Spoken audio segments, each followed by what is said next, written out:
Hi friends, welcome to Sikdar's academy. Sikdar's একাডেমিতে সবাইকে স্বাগত। এই ভিডিওতে আমরা আলোচনা করব সম্প্রতি পশ্চিমবঙ্গ প্রাথমিক শিক্ষা পর্ষদ একটি নোটিশ দিয়েছে এবং মোট 1233 জনের একটি নামের লিস্ট দিয়েছে। এই নামের লিস্টটি কি সেটা নিয়ে কিন্তু ইতিমধ্যে অনেকের মনে সংশয় সৃষ্টি হয়েছে। এই ভিডিওতে আমরা বিস্তারিত এই 1233 জনের বিষয়টা কি বিস্তারিত জানব।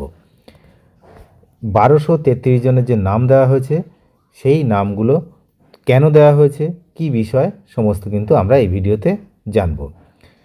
এইখানে যাদের নাম দেওয়া হয়েছে তার মধ্যে এনআইওএস থেকেও ডিএলএড সম্পন্নকারী এই যে যারা ক্যান্ডিডেট রয়েছেন তারাও কিন্তু এর সঙ্গে যুক্ত রয়েছেন।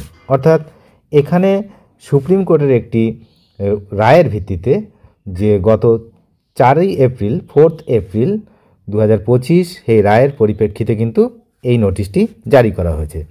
আমরা যদি সরাসরি ওয়েস্ট বেঙ্গল বোর্ডের এই যে আমরা ওয়েবসাইটে আছি, এখান থেকে যদি আমরা গিয়ে নোটিশে ক্লিক করি তাহলে কিন্তু এই প্রথমে যে নোটিশটা রয়েছে এই নোটিশটাই কিন্তু সেই নোটিশটা 30/5/2025 এই নোটিফিকেশানটা জারি করা হয়েছে। এই নোটিফিকেশানটার কি সেটা আমরা বিস্তারিত প্রথমে দেখে নেব, তারপরে বাংলায় ভালো করে বুঝে নেব যে বিষয়টা কি। এই যে নোটিশটা আপনাদের সামনে রাখলাম, এই নোটিশটা রয়েছে মূলত কয়েকটা মেমো নাম্বারের উপরে ভিত্তি করে। মেন যে মেমো নাম্বার এখানে রয়েছে এই যে 19139 of 2024 Kaushik Das and others, এটা ভার্সেস ওয়েস্ট বেঙ্গলের যে মামলাটা ছিল সুপ্রিম কোর্টে, তো তার এগেনস্টে কিন্তু এটা বেরিয়েছে। এছাড়াও আরও কয়েকজন এখানে রয়েছে, আমি বলে রাখি, এছাড়াও আরও কয়েকটা মামলা সিরিয়াল নাম্বার মেমো নাম্বার এখানে রয়েছে। সেই মেমো নাম্বারগুলো কি না, একটা আছে যে আইএ নাম্বার, এছাড়াও যেগুলো রয়েছে আইএ নাম্বার যেটা রয়েছে সেটা হচ্ছে 2138, এটা হচ্ছে 25-এর 2138-25। এখানে ছিল বাপ্পি বর্মন অ্যান্ড আদার্স, এখানে ছিল বাপ্পি বর্মন অ্যান্ড আদার্স। এছাড়াও রয়েছে আইএ নাম্বার 214706, এটা 24-এর 2024-এর এটা। এখানে রয়েছে মুসান্না জুলকার আলী অ্যান্ড আদার্স। এছাড়াও আরও একটি মেমো নাম্বার রয়েছে। সব বিভ্রান্তিগুলো দূর হবে, দেখুন শুধু একটাই নয়, যেখানে প্রচার হচ্ছে বিভিন্ন সংবাদ মাধ্যমে যে একটাই মেমো নাম্বার, কিন্তু না, এখানে মেমো নাম্বার অনেকগুলো রয়েছে। এছাড়াও মেমো নাম্বার রয়েছে টুম্পা পালের, মূলত টুম্পা পাল অ্যান্ড আদার্স ভার্সেস ওয়েস্ট বেঙ্গলের যে মেমো নাম্বার 14658 ভার্সেস 2024। তো এই নিয়ে মোট সংখ্যাটা দাঁড়াচ্ছে, টোটাল সংখ্যা হচ্ছে 1233 জন। 1233 জনের একটি লিস্ট কিন্তু দেওয়া হয়েছে। আমরা এই 1233 জনের লিস্ট দেখব, তার আগে আর একটা ইম্পর্টেন্ট জিনিস এখানে আমাদেরকে দেখতে হবে যে লিস্ট অফ টেস্টিমোনিয়ালস ডকুমেন্টস, কি ডকুমেন্টস তাদেরকে ক্যান্ডিডেটদেরকে নিয়ে যেতে হবে। এবং এখানে বলে রাখি 9/6/2025 থেকে 18/6/2025 পর্যন্ত কিন্তু এই ভেরিফিকেশানের কাজ চলবে, ডকুমেন্টস ভেরিফিকেশানের কাজ চলবে।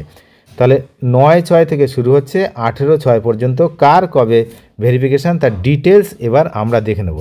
তারপরে কি নিয়ে যেতে হবে সেসবও দেখব। দেখুন এখানে শুরুতেই রয়েছে প্রথম যে মেমো নাম্বার, তার নাম হচ্ছে এই যে 1 নম্বরে কৌশিক দাস। তার ডেট কবে, তার 9 তারিখেই হচ্ছে ডেট, 9/6/2025 11 AM।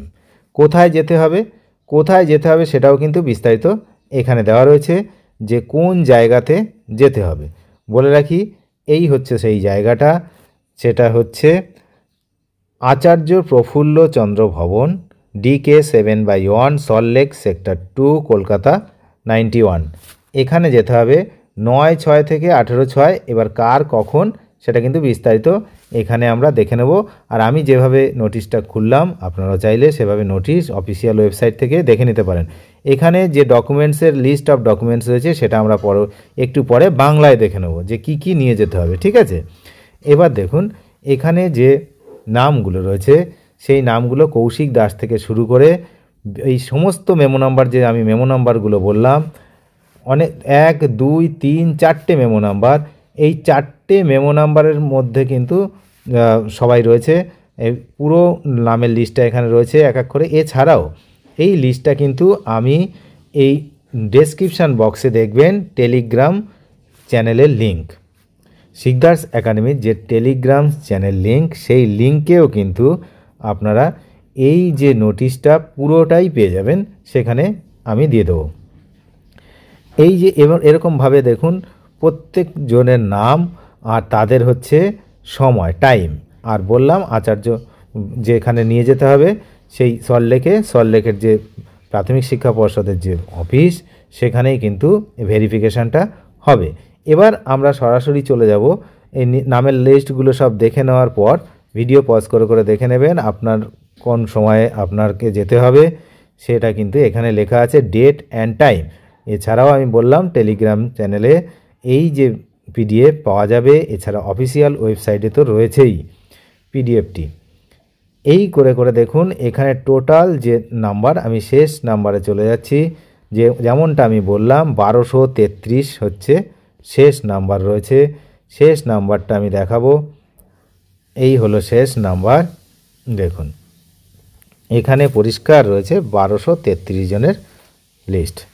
রাহুল আমিন, এই রাহুল আমিনের নাম হচ্ছে শেষ, আর শুরু হয়েছিল কৌশিক দাস থেকে। এবার আমরা দেখে নেব যে কি কি নিয়ে যেতে হবে। মূলত নাম্বার 1-এ রয়েছে 1 নম্বর মাধ্যমিক বা সমমানের পরীক্ষা এবং উচ্চ মাধ্যমিক বা সমমানের পরীক্ষার মার্কশিট ও সার্টিফিকেট। নাম্বার 2 জন্ম তারিখের প্রমাণপত্র হিসেবে যে কোনো বৈধ নথি। নাম্বার 3 10/8/2017 তারিখ বা তার আগে টেট উত্তীর্ণ হওয়ার সার্টিফিকেট। নাম্বার 4 10/8/2017 তারিখের ইন সার্ভিস থাকার প্রমাণপত্র, যার মধ্যে অন্তর্ভুক্ত রয়েছে নিয়োগপত্র, গৃহীত জয়েনিং রিপোর্ট, বিদ্যালয় কর্তৃপক্ষের দেওয়া সার্ভিস সার্টিফিকেট 10/8/2017 তারিখ অনুযায়ী। আর কি রয়েছে, বিদ্যালয়ের জন্য সংশ্লিষ্ট রাজ্যের স্কুল শিক্ষা দপ্তরের এনওসি কাম রিকগনিশন সার্টিফিকেট 10/8/2017 তারিখ অনুযায়ী। আর কি রয়েছে না, আরও রয়েছে জুলাই 2017 পর্যন্ত শেষ 6 মাসের বেতন বিবরণী, pay band, basic pay, DA এবং অন্যান্য ভাতা উল্লেখসহ। তারপরে কি, ভারত সরকারের প্রাসঙ্গিক পিএফ আইন বিধি অনুযায়ী সিপিএফ স্টেটমেন্ট। 5 নম্বর এনআইওএস থেকে 18 মাসের ডিএলএড, এটা কিন্তু ইম্পর্টেন্ট, কোর্সের সার্টিফিকেট, মার্কশিট 1/4/2019 তারিখের আগে সম্পন্ন হতে হবে। 6-এ কি আছে, প্রাথমিক শিক্ষক নিয়োগ প্রক্রিয়া 2022-এর রেজিস্ট্রেশন স্লিপের কপি। 7-এ কি আছে, অ্যাপিলকারী হিসাবে কিন্তু যেটা রয়েছে প্রমাণযোগ্য নথি, বাসস্থানের প্রমাণপত্র 8 নম্বরে রয়েছে। এরপরে কি আছে দেখুন, 9-এ আছে আসল ভোটার আইডি কার্ড, আধার কার্ড। 10-এ রয়েছে জুলাই 2017 পর্যন্ত শেষ 6 মাসের ব্যাংক স্টেটমেন্ট সংশ্লিষ্ট ব্যাংক ম্যানেজার দ্বারা প্রত্যায়িত, অর্থাৎ অ্যাটেস্টেড করে নিতে হবে। 11 নম্বরে কি আছে, বিদ্যালয় থেকে সিপিএফ ইপিএফ স্টেটমেন্ট। আর শেষ নম্বর হচ্ছে আইটি রিটার্ন যদি প্রযোজ্য হয়। এই সমস্ত জিনিসপত্র কিন্তু নিয়ে যেতে হবে। এই নথি যাচাই প্রক্রিয়াটি রাজ্যের প্রাথমিক শিক্ষক নিয়োগের ক্ষেত্রে একটি গুরুত্বপূর্ণ পদক্ষেপ এবং এর মাধ্যমে যোগ্য প্রার্থীরা তাদের আইনি লড়াইয়ের পর প্রাপ্ত সুযোগ সুবিধা নিজেদের যোগ্যতা প্রমাণ করতে পারবেন, এমনটাই কিন্তু ধারণা করা হচ্ছে। অনেক ধন্যবাদ ভিডিওটি শেষ পর্যন্ত দেখার জন্য। চ্যানেলে যারা নতুন তারা অবশ্যই চ্যানেলটিকে সাবস্ক্রাইব করে রাখবেন। আর টেলিগ্রাম চ্যানেলে যাদের পিডিএফ দরকার তারা টেলিগ্রাম চ্যানেলের লিঙ্কে গিয়ে পিডিএফটি ডাউনলোড করে নেবেন। ধন্যবাদ।